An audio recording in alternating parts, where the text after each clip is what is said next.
నమస్తే. Welcome to our channel. ఒక 2, 3 days నుంచి చూసినట్టయితే గరికపాటి వారి గురించి ఎన్నో వీడియోలు వేస్తూ ఉన్నారు. అది కరెక్ట్ కాదు అని చెప్పి నేను సొంతంగా ఒక వీడియో చేయడం జరిగింది. నేను ఒక గురువు గారిని వైవీవీఎస్ గిరిరావు గారిని కూర్చోపెట్టి మాట్లాడడం జరిగింది. నేనక్కడ ఎవ్వరి పేరు ప్రస్తావించలేదు. ఎవ్వరి గురించి మాట్లాడలేదు. కానీ నా వరకు వచ్చిన వీడియోని కూడా అందులో ఎవరైతే వీడియో చేసి గురువుల గురించి మాట్లాడారో వారి పేరు కూడా నేను చెప్పలేదు. కానీ అందరూ కూడా గరికపాటి గారి గురించి "నీ స్థాయి ఏంటమ్మా మాట్లాడేది" అన్నారు. యెస్, డెఫినిట్‌గా నా స్థాయి ఏంటి? నేను మాట్లాడకూడదు. దాని గురించి నేనసలు కమెంటే చేయలేదు. అది వారి పర్సనల్ లైఫ్. వాళ్ళు చూసుకుంటున్నారు. వాళ్ళు తేల్చుకుంటున్నారు. ఇదే విషయంగా నేనసలు ఆ విషయమే ఎత్తలేదు. అయితే మీలో చాలామంది కమెంట్స్ చేశారు కదా! మీ గురించి ఈ ప్రత్యేకమైన వీడియో నేనెందుకు చేశాను అనేది కూడా ఇప్పుడు నేను చర్చించబోతున్నాను. మనతో పాటు ప్రస్తుతం డాక్టర్ రాఘవ సతీష్ శర్మ గారు ఉన్నారు. వారితో మాట్లాడదాం. అయితే ఈ వీడియో చేయడానికి గల కారణమైన వీడియో నా వరకు వచ్చింది. చేయమని చెప్తే నేను ఇంకా ఇది వైరల్ అయ్యేలాగా మనం ఎవరైతే ఇన్ని రోజుల నుంచి ధర్మాన్ని కాపాడుతూ మనకి కొన్ని పూజా విధానాలు తెలియజేస్తూ దేవుళ్ళ గురించి చెప్తూ ఆలయాల గురించి చెప్తూ మన ఆచార వ్యవహారాల గురించి నిజంగా ఇది అని చెప్తూ మనకి జ్ఞానోదయం చేసిన వాళ్ళ గురించి తప్పు పట్టకూడదు అన్న ఉద్దేశంతో నేను ఎవ్వరి పేరు ఎత్తలేదు. సో ఇప్పుడు నేను కొన్ని మాటలు ఏవైతే ఆ వీడియో నన్ను పదే పదే చేయమని చెప్తున్నారో ఆ వీడియోలోని మాటలు వినిపిస్తాను, ఆ స్టోరీ వినిపిస్తాను. అసలు ఇది ఎంతవరకు కరెక్ట్ అనేది కూడా మీరే తెలుసుకోండి. కింద కమెంట్ చేయండి. నా వీడియోలో అన్ని "నీ స్థాయి ఏంటమ్మా" అని మాట్లాడారు కదా! నిజంగా నా స్థాయి అంత తక్కువే అయితే, వ్యూస్ కోసమే అయితే నేను ఇంకొక రకంగా చేసేదాన్ని. ఇప్పుడు తెలుసుకోండి. నమస్కారం అండి. శుభాశిస్సులమ్మా. తర్వాత మీరే కథ చెప్పండి. చెప్తానండి. కథకి టైటిల్ "ముగ్గురు మొనగాళ్ళు". మా ఊర్లో ఒకడు ఉండేవాడు. చదువుకుంటాడని అన్న వదిన దగ్గరికి పంపిస్తే అన్న అమాయకుడు అయితే తెలివిగా వదిన్ని బుట్టలో వేసుకొని లేవ తీసుకెళ్లి వదిన్ని పెళ్లి చేసుకొని కొన్నాళ్ళు కాపురం వెలగబెట్టి ఆ తర్వాత ఆ వదిన అయిపోయిందో ఇంకొక పెళ్లి చేసుకొని ఇది ఫస్ట్‌ది మీకు అర్థమైంది. ఫస్ట్ మునగాడు గురించి. పిల్లలే గాని అది పడితే గొడవ. నాకు పుట్టడ ఏమైంది బట్టల కేటగిరీ ఆమెను తెచ్చుకొని మా అమ్మ చోట ఇంకొక లంపటాన్ని ఉంచుకొని అది చాలక నాకు అనుష్క తమన్నా నా భార్యకి మగపిల్లలు పుట్టలేదు అని ట్రైబల్ కేటగిరీ ఆమెను తెచ్చుకొని మాయమాటలు చెప్పి పెట్టుకొని తర్వాత ఆడ గర్భం దాల్చిన తర్వాత వాళ్ళ పెద్దవాళ్ళు తెలుసుకొని వచ్చి ఆ రోజుల్లో ₹1,00,000 సెటిల్మెంట్ చేసుకొని ఆమెను తీసుకెళ్లి కడుపు వాష్ చేయించారు. ఆ తర్వాత ఇంకొకటి ఇది రెండో వారి గురించి అయిపోయింది. ఆ కాల్ రికార్డు విని నాకు తల దిమ్మ తిరిగిపోయింది. మనుషులు ఇలా కూడా ఉంటారా అని. వాళ్ళ బంధువుల్లో పిల్లకి మరదల వరుస వరుస కలిపి లేవ తీసుకెళ్లి హోటల్ రూమ్ లో 4 రోజులు ఉంచి కార్యక్రమాలన్నీ ముగించి తర్వాత పెద్దవాళ్ళు వెతుక్కుంటూ వచ్చి వాడిని కింద పడేసి చెప్పుతో తంతే కొద్ది రోజులు ఊరొదిలి వెళ్ళిపోయి ఇక్కడ ఈ పిల్ల ఏమో గర్భం దాల్చి ఆ తర్వాత భయపడిపోయేసి గన్నేరు పప్పు తిని ఆ కడుపు వాష్ అయిపోయి ప్రాణాపాయ స్థితిలోకి వెళ్ళి వెనక్కి తిరిగి వచ్చి ఆ చేసిన తప్పు ఊరంతా తెలిసి ఆ అమ్మాయి రెండో పెళ్లి వాడిని పెళ్లి చేసుకుంది. మీరేమంటారు? నేను చెప్పబోయేది ఎడిట్ చేయకుండా టెలికాస్ట్ చేస్తారా? తప్పకుండా. ఎందుకంటే నేను నారసింహుడి బిడ్డని. నా ప్రాణం పోతుందేమో కానీ నా నుంచి నిజం దాగదు. లేనిది చెప్పను, ఉన్నది దాచను. ఖచ్చితమైన విధానంలోనే మాట్లాడతా. ఈ మనిషి నాకు తెలిసి గోవింద సేవ అని ఏదో ఒక యూట్యూబ్ ఛానల్కి సంబంధించిన మనిషే. నేను ఎప్పుడో నవంబర్లో ఈ పుష్ప సినిమాకి సంబంధించి బలి కోరబోతోంది, బలి జరిగి తీరుతుంది అని చెప్పినప్పుడు తర్వాత నా వాయిస్ని పెట్టి ఈయన ఇలా చెప్పాడు. అదేంటి బలి కోరుతుంది, అయినా సినిమాలు బలి కోరడం ఏంటి, దానికి ముహూర్తాలు ఏమిటి అని ఒక పందాలో మాట్లాడింది. సహజంగా సినిమా మొదలుపెట్టేటప్పుడు ముహూర్తపు షాట్ కూడా ముహూర్తం తీసుకొని దేవుడి పటాలు పెట్టి అక్కడి నుంచి తీసుకొని వెళ్ళి చక్కగా చేస్తారు. ఇది అందరికీ తెలిసిన విషయమే. పాపం ఈ ఆడబిడ్డకి తెలియదేమో, తెలియదు కానీ నన్నప్పుడు కామెంట్ చేసింది. కాకపోతే నేను ఆ మనిషికే విషయాన్ని తెలియపరచండరా, అది కూడా నా బిడ్డే అని చెప్పా. ఏమిటి అంటే, పిచ్చి తల్లి నా గొంతుకి బ్రహ్మానందం గారి బొమ్మ పెట్టింది. మహానుభావుడు, గొప్ప తెలుగు లెక్చరరు, 1000 సినిమాలకి పైన చేసినటువంటి అపర చాణుక్యుడు, సవ్యసాచి, ఆ నవరస నటనా చక్రవర్తి, అంతటి గొప్పవాడి ఫోటో నా వాయిస్కి పెట్టి ఆయన పరువు తీసిందిరా. ఆ అమ్మాయికి చెప్పండిరా, నా మొహం పెట్టుకోమనండిరా. ఏమవుతుంది? నా మొహం పెట్టుకుని నన్నే కామెంట్ చేయమనండి. నా వాయిస్కి అంతటి మహానుభావుడి ఫోటో పెట్టి ఆయన్ని అవమానించద్దని చెప్పండి రా అని నేనే విషయాన్ని తెలియపరిచా. ఇప్పుడు ఈ గోవింద సేవ అనే విధానంలో ఇవి ఏదో ఇలా కొన్ని రెమెడీస్ మరి అవన్నీ చక్కగా ఆలోచించి చేస్తే ఎవరి ఇంట్లోనూ దరిద్రం ఉండదుగా. మరి ఆమె చెప్పినవన్నీ చేసిన దరిద్రం అలానే తాండవిస్తోంది గురువుగారని నా దగ్గరికే వచ్చిన వాళ్ళు ఎంతమంది ఉన్నారు. ఆమె ఏదో కొన్ని రెమెడీలు చెప్పింది, సంతోషమే. ఎవరికి తెలిసిన జ్ఞానాన్ని వాళ్ళు ప్రదర్శించి తద్వారా వాళ్ళ యొక్క వ్యక్తిగతమైనటువంటి కీర్తిని సంపాదించుకోవడంలో తప్పు లేదు. కానీ ఆ క్రమంలో ధర్మం తప్పి ప్రవర్తిస్తే మాత్రం దైవం క్షమించదు. ఖచ్చితంగా చెప్తున్నా. ఇప్పుడు నన్ను నానా మాటలు మాట్లాడినా నాకొచ్చే నష్టం లేదు. ఇప్పుడు నన్ను ఒకళ్ళు తిట్టారు కామెంట్లో, వాళ్ళు నన్ను తిట్టినందుకు నాకు బాధ వెయ్యదు. నన్ను ఆ రకమైన పరమ నీచపు పదజాలం మాట్లాడినా నాకు బాధ వెయ్యదు. నాకు వాళ్ళకి నా మీద కలిగిన కోపం కనపడదు. అవతల వాళ్ళ మీద ఉన్న ప్రేమ కనపడుతుంది. వీళ్ళకి వాళ్ళ మీద ఎంత ప్రేమ లేకపోతే నన్ను కోపడ్డాడరా, బంగారం రావాడు అని అనుకుంటా. అలాగే ఈ పిల్ల కూడా బ్రహ్మానందం గారి ఫోటో పెట్టి నా వాయిస్ పెట్టింది. ఎందుకు? అదేదో గూగుల్లో కొడితే నా మొహమే వస్తుందిగా, నా మొహం పెట్టు. తిట్టేవాడు తిడతాడు, పొగిడేవాడు పొగుడుతాడు. కానీ అటువంటి పెద్ద మనిషిని అవమానం చేసి చాలా పెద్ద తప్పు చేసిందని నేను బాధపడి బ్రహ్మానందం గారికి అయ్యా మన్నించండి అని మనసులోనే అనుకున్నా. ఓకే అమ్మా, ఇప్పుడు నువ్వు వినిపించావు. అసలు గరికపాటి వారైనా వద్దిపర్తి గారైనా నండూరి వారి వ్యక్తిగతమైన జీవితాల్లో వెళ్ళి మాట్లాడడానికి అర్హత ఉందా? కన్నావా, పెంచావా, లేదు నువ్వు పుట్టావా వాళ్ళకి, లేదు నీకు ఏ రకమైనటువంటి కుటుంబ సంబంధం ఉందా? అమ్మ నేను ఒక్క మాట చెప్తాను, చాలా జరిగినాయి మన సమాజంలో గతించిన 30-40 సంవత్సరాలుగా. అంటే నాకు ఊహ తెలిసినప్పటి నుంచి ఎన్నో జరిగినాయి. ఏదన్నా ఆగిందా? ఏదన్నా ఆగిపోయిందా? ఏదన్నా కనుమరుగైపోయిందా? ఇలాంటివి కనుమరుగైపోతాయి. ఖచ్చితంగా చెప్తున్నా. ఎవరికి టైం లేదమ్మా ఇవన్నీ పట్టుకొని ఊగి వాటి గురించి మాట్లాడుకునే అవకాశం కానీ టైం కానీ ఎవరికీ లేదు. ఇవాళ అయిపోయిందా తీసే, వాట్ నెక్స్ట్ అంటున్నారు ఈ రోజుల్లో. ఈ రోజుల్లో అదే అంటున్నారు. కానీ ఇప్పుడు గరికపాటి వారు వీరు ఏవైతే ప్రవచనాలు చెప్పారో దాని మీద నీ విధానం చెప్పు, నీ ఆలోచన చెప్పు. ఇలా చెప్తే బాగుండేదేమో, అలా చెప్తే బాగుండేది. ఎవరెందుకమ్మా, నేనే చెప్పా గరికపాటి ప్రవచనాలప్పుడు పుష్ప అనే సినిమా గురించి ఒక స్మగ్లర్ని గొప్పగా చూపిస్తారా, ఒక స్మగ్లర్ అదా ఇదా అని చెప్పి నానా మాటలు మాట్లాడితే వెంటనే నేను తగులుకున్నా. అయ్యా మహానుభావ, ఎలా మాట్లాడుతున్నావు? సినిమాని సినిమాగా చూడు నువ్వు, అంతే. మరి ఆనాడు కాలంలో రావణాసురుని సీత ఎత్తుకొచ్చాడు, ఎందుకు తప్పు పట్ల? ద్రౌపదిని వలువలు ఊడ్చారు, ఎందుకు తప్పు పట్ల?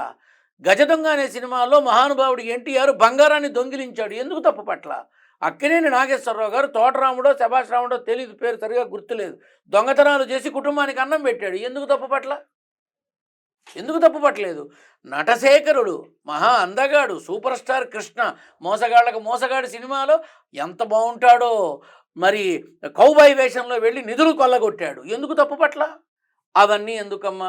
రీసెంట్గా అదేదో సినిమాలో అనుష్క వేశ్య పాత్ర పోషించి రక్తి కట్టించింది, ఎందుకు తప్పు పట్ల? అవన్నీ నీకు తప్పు కాదు. ఇప్పుడు నీకు పుష్ప స్మగ్లర్ అంటే తప్పు. సినిమాని సినిమాగా చూడాలి, అంతవరకే. దాన్ని సమాజం మీద రుద్దకూడదు. ఇప్పుడు సినిమా మరి పోలీసు డిపార్ట్మెంట్ని ప్రతి వాడు దారుణంగా వాడుకుంటారు. అసలు పోలీసులు అంటే నీచ నికృష్టుల్లాగా, దుర్మార్గుల్లాగా, రేపిస్టుల్లాగా చూపిస్తారు. ఎందుకు తప్పు పట్ల నువ్వు? ఇప్పుడు ఎందుకు తప్పు పడుతున్నావు? ఇలాంటివి ప్రశ్నించండి. అది ఎవరైనా సరే. ఇప్పుడు నువ్వు చెప్పిన ఈ ముగ్గురు యొక్క పెద్ద మనుషులు ఎవరైతే ఉన్నారో వాళ్ళు పేరు ప్రఖ్యాతలు ఉన్నవాళ్ళు, గుర్తింపు తెచ్చుకున్న వాళ్ళు, అన్ని రకాలుగాను స్థిరపడ్డవారు. వాళ్ళకి సంబంధించి సమాజానికి వాళ్ళు ఇచ్చేటటువంటి విషయాలలో ఉన్నటువంటి మర్మాన్ని నువ్వు క్వశ్చన్ చేయి. తప్పైతే తప్పని, ఒప్పు అయితే అభినందించు. అంతేగాని వీడు అక్కడికి వెళ్ళాట ఒక స్త్రీ ఇంకో స్త్రీ గురించి అంత నీచంగా మాట్లాడడం అనేది ఎంతవరకు ధర్మం? గోవింద సేవ అని పేరెందుకు? నా మందల సేవ అని పెట్టుకో, కరెక్ట్గా ఉంటుంది. గోవింద సేవ అని పెట్టి ఆ గోవిందుడి నామంలో ఉన్నటువంటి దానిలో వీడు దాని దగ్గరికి వెళ్ళాట, గన్నేరుపప్పు తిందిట. ఏమిటమ్మా ఇంత అపప్రదంగా మాట్లాడటం? ఒక స్త్రీని మనకు అనవసరం. చూసావా? వెళ్ళావా? ఆ కార్యక్రమంలో ఉన్నప్పుడు నువ్వేమన్నా పక్కనే ఉన్నావా? లేదు వాళ్ళతో కలిసి జీవన ప్రయాణం చేశావా? నువ్వెలా మాట్లాడతావు? ఒక మనిషికి సంబంధించి వ్యక్తిగత దూషణ తప్పు. చాలా పెద్ద తప్పమ్మ. ఇద్దరు కాదు 20 మంది ఉంటారు ఆయనకి. నీకెందుకు? వాడి ఓపిక వాడిది. 20 మందితో కాపురం చేస్తాడో, 20 మంది పిల్లల్ని కంటాడో అది వాడి వ్యక్తిగతం. వాళ్ళ వ్యక్తిగతమైన విషయాల్లో మనం మాట్లాడకూడదు. అది చాలా తప్పు. సమాజానికి వారొక గురుకుల స్థానంలో, గురుస్థానంలో ఉండి వాళ్ళొక మంచిని చేశారుగా. ఇప్పుడు ఎంత మంచి చేయకపోతే మొన్న పద్మశ్రీ ఇచ్చారు. మంచి చేశారని, తన ద్వారా తన వల్ల కొంతమందికి మేలు జరిగిందని ఒక కీర్తి గడించారు అని చెప్పి ఇచ్చారుగా. మరి ఇప్పుడు పద్మశ్రీ వెనక్కి తీసుకుంటారా ఈమె చెప్పిందని? ఈమె చెప్పిందని ఇచ్చిన గౌరవాన్ని లేదు అని అందరూ వచ్చి వాళ్ళు కప్పిన చాలా వాళ్ళు తీసుకెళ్తారా? మనం కాస్త ఆలోచించి మాట్లాడాలి. ఒక మనిషికి అందులో ఈమె మరి ఈ మన అమ్మాయి అంటే ఒకటమ్మ, అందరూ నా బిడ్డలే. ఆడదానిలో అమ్మని చూస్తా, నా ఆలిలో ఆడదాన్ని చూస్తా. మా అమ్మ నేర్పింది. అసలు ఏ రకంగా మాట్లాడుతున్నారు? ఇలా ఎందుకు నిందలు వేస్తున్నారు? వ్యక్తిగతమైన జీవితాల్ని ఎందుకు బయటికి అంటే నలుగురు చూస్తారనా? 4 రూపాయలు వస్తాయనా? లేకపోతే నలుగురిలో పేరు ప్రఖ్యాతులు ఉమ్మేస్తారు రేపు బయట కనబడితే. నువ్వు ఆడదానివేనా? ఇంకొక ఆడదాని జీవితాన్ని రోడ్డున పెడుతున్నావని ఉమ్మేస్తారు. ఈ బిడ్డ చేస్తున్న తప్పేమిటంటే అన్నీ చక్కగా చెబుతోంది, అంతా బాగుంది. కానీ పరుల వ్యక్తిగతమైన విషయాలు మాట్లాడడంలో నీకున్న స్వార్థం ఏమిటి? నా క్వశ్చన్. అంటే దానివల్ల ఎవరన్నా చెప్పారా? నువ్వు ఇలా బాగా మాట్లాడు, బాగా చెప్పు, నీకు ఆల్రెడీ ఉన్నారు కదా, నీకు ఇంత ఇస్తామని ఎవరన్నా చెప్పారా? కక్కిన కూటికి ఆశపడి మనల్ని మనం అమ్ముకోకూడదమ్మా. భగవంతుడి యొక్క ఇచ్చినటువంటి మానవ జన్మ చాలా గొప్పది. కుదిరితే మంచి చెయ్యి, లేకపోతే కామ్గా ఉండు.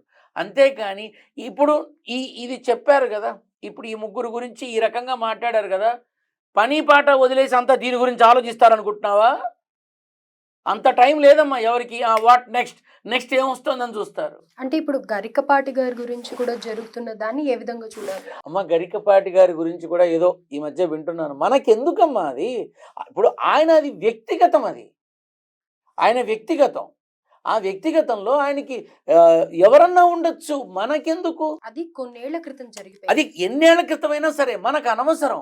మనం పెడుతున్నామా తిండి, మనం ఇస్తున్నామా గుడ్డ, మనం ఇస్తున్నామా నీడ, మనం పెంచి పోషిస్తున్నాం. అరే అసలు మనకి ఏ రకంగా అర్హత ఉంది మాట్లాడడానికి గరికపాటి గారి వ్యక్తిగతమైన జీవితం గురించి? ప్రతి వాళ్ళు ఒక ఇది కనబడితే చాలు వేసాయి అంతే. ఇప్పుడు వేశారు, ఇన్నాళ్ళు బాబులుగా ఉంది, ఇప్పుడు బయటపడింది. రైట్. ఇప్పుడు గరికపాటి గారిని ఏమంటావు నువ్వు? ఏమండి మీరు ఇలా చేశారా? నిజమేనా? అవును, నా ఇష్టం, నేను చేస్తా. ఒకళ్ళు కాదు, ఇద్దరు కాదు, 30 మందిని పెట్టుకున్నా. నీకెందుకురా అంటే ఎవడి సిగ్గుపోతుంది? మీరు అంత పెద్ద స్థాయిలో మగాడు కాదా? మగాడేగా. అరే దీని దుంపదేగా, భార్య పోయి సంవత్సరం కాకుండానే ఇంకో దానికోసం వెతుక్కుంటున్న జాతి మా మగ జాతి. నేను ఓపెన్గా నన్ను ఎవరన్నా తిట్టుకోను, నాకేం ప్రాబ్లం లేదు, ఏం నష్టం లేదు. అమ్మ ఒక్కటి చెప్తున్నాం ఈ మాన్యమాల ద్వారా, తల్లి లేని కుటుంబం కుక్కలు చింపిన విస్తరలా 10లో 8 అయినాయి నేను చూసా. కానీ తండ్రి లేకపోయినా తల్లి పాలనలో, తల్లి లాలనలో, తల్లి ఆలనలో ఆ పిల్లలు పెరిగి పెద్దవాళ్ళై ప్రయోజకులై సమాజానికి ఉపయోగపడుతున్న వాళ్ళు ఉన్నారు, కుటుంబాన్ని నిలబెట్టిన వాళ్ళు ఉన్నారు. అదమ్మా స్త్రీ జాతి గొప్పతనం. ఏం మాట్లాడుతుంది నాకు అర్థం కాదు. ఒక స్త్రీ ఇంకొక స్త్రీని ఈ రకంగా ఇస్త్రీ చేయడం చండాలంగా ఉంది, పరమదరిద్రంగా ఉంది. ఇప్పుడు ఆ ముగ్గురు సొసైటీలో పేరు ప్రఖ్యాతులు ఉన్నవాళ్ళు, సొసైటీలో నిలబడ్డవాళ్ళు, చక్కని గౌరవాలు పొందిన వాళ్ళు, బిరుదులు సత్కారాలు పొందిన వాళ్ళు, పైనుంచి కేంద్రం నుంచి పేరు తెచ్చుకున్న వాళ్ళు, వాళ్ళ జీవితం ఈ రకంగా సొసైటీకి ఉంది. ఇవాళ ఏదో ఒకటి కనబడింది, అంత మాత్రాన ఈ గడచిన జీవితం అంతా వృధా అంటావా? అది ఆయన వ్యక్తిగతాన్ని నువ్వెందుకు పబ్లిక్లో మాట్లాడుతున్నావు? అసలు నిజంగా చెప్తున్నాను, గోవింద సేవ అని పేరు పెట్టి ఇప్పుడు ఏంటంటే బ్రోతల హౌసుల గురించి మాట్లాడినట్టుగా ఉంది. అంతే కదమ్మా. ఒక స్త్రీని వీడి ఇలాట, వాడు అలాట, దీన్ని తీసుకెళ్ళాట, ఎంత జుగుప్సగా ఉందమ్మా ఆ భాష. ఒక స్త్రీ మర్యాదని, గౌరవాన్ని కాపాడుకోవాలమ్మా.